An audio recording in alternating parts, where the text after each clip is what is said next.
A lot of people are single due to not by choice, but due to their choices. A lot of people, the same reason most men and women are obese, the same reason most men and women are poor communicators, is due to their choices.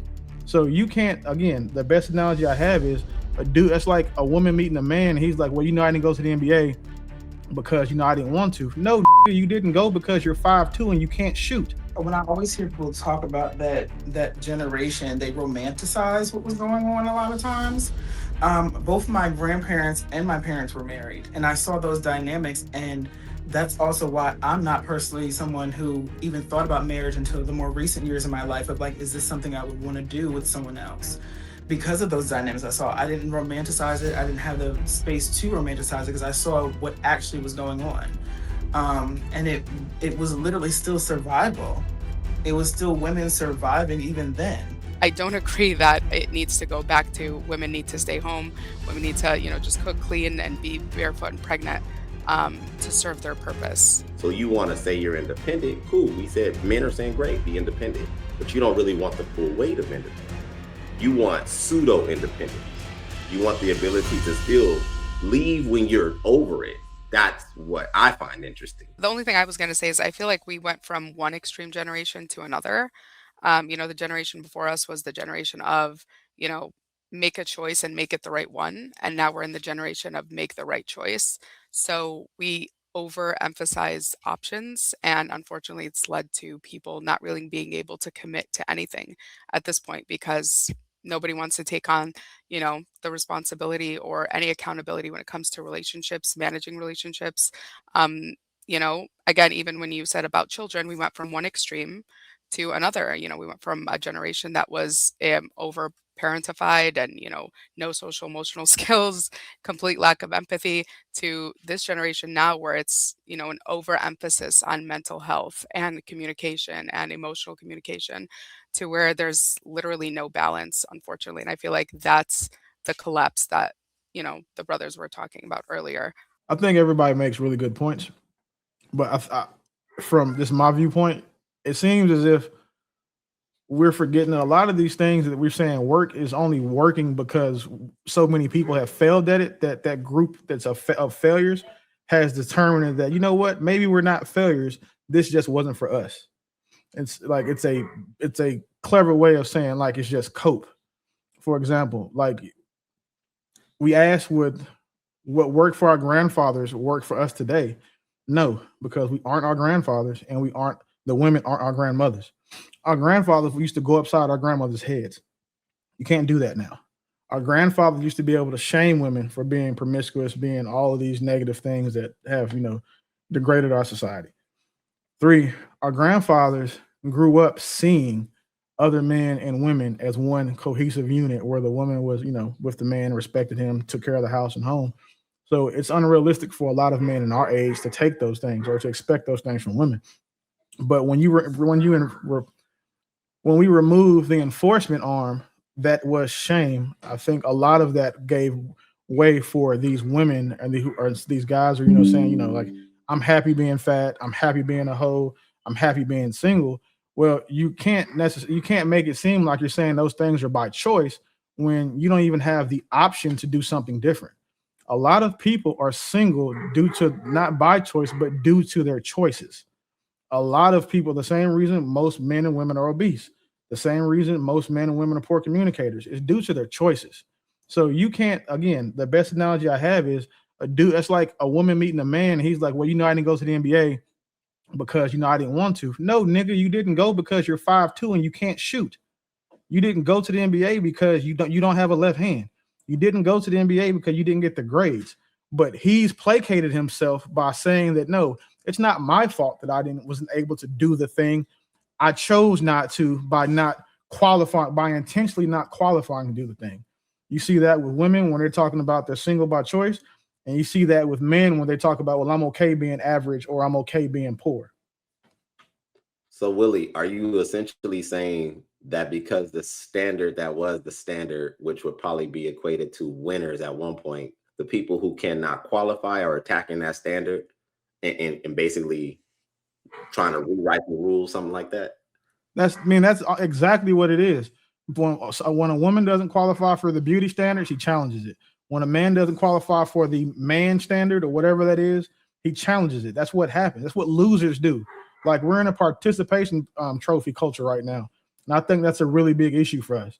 And if you look at and you add that to the fact that in an open market, you know what I'm saying, the market sets the price of the underlying asset through supply and demand. Well, in the dating market, women feel like they set their own value based on what they feel, think, and believe of themselves to be, instead of the consumers who are in the actual open market based on supply and demand. So when we have a market where women are setting their value based on their dynamic and ever-changing feelings, you can never expect them to have realistic prices. You have women who have 5 kids that swear that them having 5 kids does not make them any less attractive or valuable as a partner to a man than a woman who doesn't. You have men who think that, okay, well, I'm a high value man, even though there's 5 characteristics for that, and I don't meet but 2 of them, but I'm still going to call myself high value because I feel like I am. And that's the problem. We've gotten away from using words as they're clearly defined. Like, you have conversations on these panels where we have to define words like equal, submission, fair, today, tonight. Like, we've allowed women in mass to believe that, just because they can survive, that's good enough, when women in mass, if they would listen to men and go back, maybe a decade or two, more women would be thriving instead of just surviving. Well, is it that because you said your grandparents' generation, they respected their men, or our grandparents' generation respected men? Was it respect, or was it just, you know, being controlled or out of fear, to where now, that generation, I'm not saying out of fear like for their life, but in the sense that there was no stability if they did not conform to the rules that were given to them. And Well, so the generation that grew up watching that said, I want better for myself. And so I'm going to provide myself with better, which is what led to the other extreme of overly extreme feminism and independence, to where women are like, we absolutely don't need men for anything at all now. well, I don't think I think the better in that is subjective. Like, and the reason is because, again, a girl who is like, this easy. I'm going to use it because it's an easy example, and it's something that we deal with on this panel a lot, especially in the chat. Like, a woman will be overweight and say that, well, I'm overweight because I want to be, knowing that if she could go back in time and there's like a created character where you can design your body like a we character, she wouldn't choose the body that she's in. That's why, like I'm saying, it's cope, because they saw something they wanted to do different. A girl growing up seeing her mother, or we say a grandfather, right? So my parents growing up and seeing my grandfather love it, my grandmother supporting her, working, whatever 18-hour days to provide for the household. If my mother saw that and said, I want better for myself, then I would question her, like, so why is what you deem as better to you? And a lot of the times it only comes as better because it requires less work, it gives you more autonomy, and then it gives you more options to choose the way that you live your life.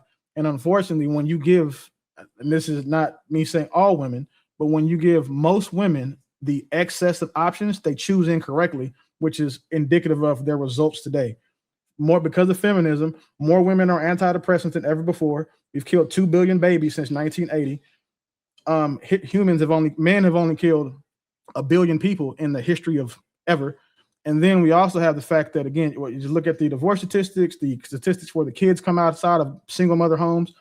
Like, feminism is one of those overcorrections that women made and was supported by the industrial complex that Bo likes to criticize.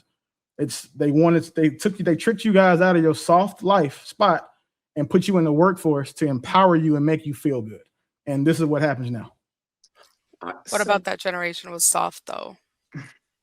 The being able to stay at home, your primary purpose being to take care of your family, take care of your children, cook, take the benefits that your husband gave you, and use that, the whole, what's that saying they have for y'all? Make a man provides a house, a woman makes it a home. That was soft compared to how hard y'all are today. Again, but I do appreciate it though, because in that generation, none of y'all be on the internet right now. It'll just be all men up here talking, because y'all be at home cooking and cleaning and tending to your men. And it seemed as if a lot of women these days like the ability to be equal to men in as many spaces as they can, when what would better serve them is fighting for equality the same equality that men have in the majority of these spaces. I feel like I- when I always hear people talk about that generation, they romanticize what was going on a lot of times. Both my grandparents and my parents were married, and I saw those dynamics, and that's also why I'm not personally someone who even thought about marriage until the more recent years of my life. Of like, is this something I would want to do with someone else? Because of those dynamics I saw, I didn't romanticize it. I didn't have the space to romanticize it because I saw what actually was going on. And it was literally still survival. It was still women surviving even then. So I don't think it's changed from that. It's just our means of survival are different now. Well, Absolutely. I I do. wanted go ahead. I wanted to ask you a question. Go ahead, Miss Story. Oh, I Because just you wanted to made a piggyback off what she said. I don't think that economic independence for women was, because they stopped valuing family or, the family dynamic. I would say that it's more because marriage isn't that safety net that women need anymore. A lot of women have stayed in, unfortunate marriages longer than they needed to because they had no financial backing to be able to support themselves, to be able to have any autonomy as an adult. They were kept in bad situations because of the fact that, unfortunately, that was just their place. That was the expectation from society. So, again, I do, reiterate that we went from one extreme to the other without any balance in the middle. I don't agree with, the new age extreme feminism of or hyper independence to where, we're completely destroying, excuse me, family dynamics, and we're, completely against marriage and having children, so on and so forth. But I don't agree that it needs to go back to women need to stay home.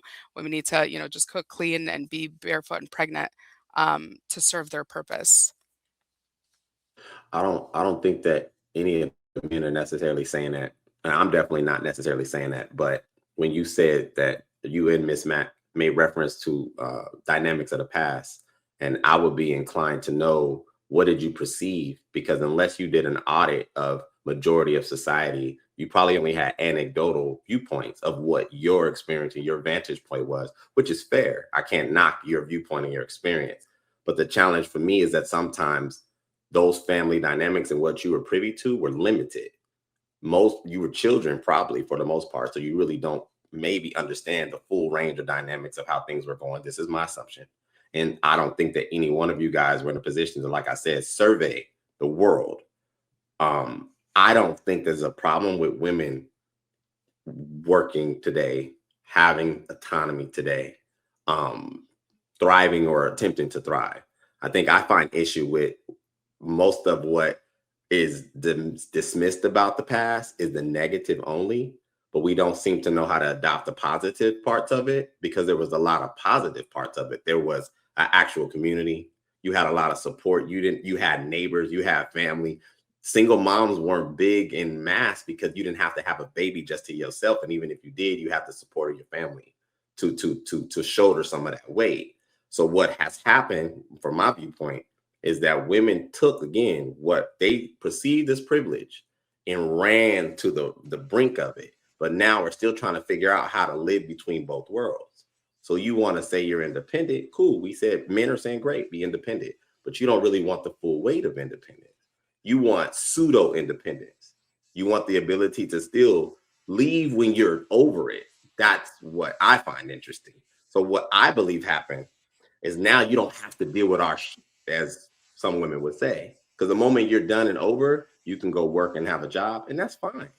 But I don't see the better. I think that's what highlighted in my mind when you said women want better. I would be open to know what that better actually looks like from your opinion. True. Can I ask you a question, champ? Sure. Would it be fair if someone said, I saw my dad doing all of these things for my mom, providing, protecting, loving, all that stuff, and then somehow chose that they wanted something different for themselves when they were older? Would it be fair to say that whatever they were talking about they saw from their parents isn't what we're talking about when we talk about the things like you just said? Would that be a fair assumption? I mean, I think it'd be fair, but I'd like to know where you're leading with it, with your question. And so a lot of people, we hear it on these panels. They say, "Well, I saw that growing up, or I saw it with my grandparents," but they can never describe the what. People think what they saw as a child and what they viewed as a child and what they were privy to back then was the complete picture.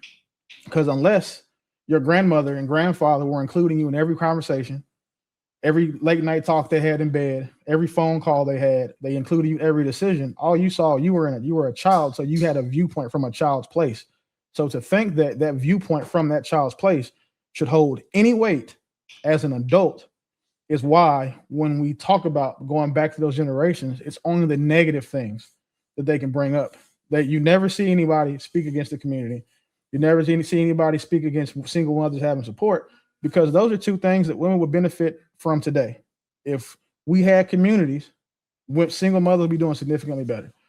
If we were still shaming, but encouraging women to do things the right way, marry before you carry, keep your legs closed while you're dating, all of those things, women would be doing so much better today. But we're not. And you only see the negative thing. That's why I lead with them.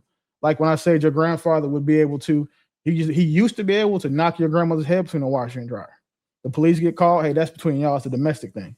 That's what it was like back then. So I give them a free one, but then in good faith, there's never a good one given back to us when we have these conversations. It just stays negative. And what I believe that is why I believe that is to be is because they can't concede any ground. Because if they cede any ground, like the people who think this way, it disproves everything about their life, everything. Because if you saw the good part growing up that we're talking about, and you chose to want something different, and then you called that different better when we were saying what we proved to be is best, that you just are contrarian at this point, and you want it to be independent, you want it to be grown, and you didn't want to have to listen to a man. And at the end of the day, that's what the majority of this boils down to. If you look at where the majority of these women are in life, like today, as we sit here, look at the results of their lives, and then that will tell you what they deserve. And it's usually based on what they're willing to do according to their belief system.